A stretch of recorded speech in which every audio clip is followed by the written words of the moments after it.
pagbabago. Dahil sa ito ay kinakailangan tayo na magtulong-tulong. Napaon na rin ang mahal natin bayan.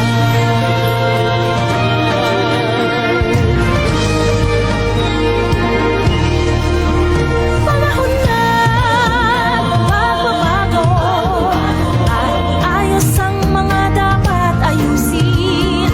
Dapat na maging tungkulin ng bawat mamamayan dito sa atin. Ng pagbabago patungo sa pag-asenso, magsikap ng mabuti at nang guminhawa tayo. Bago malaki natin sa mundo at ipamalas ang bagong Pilipino.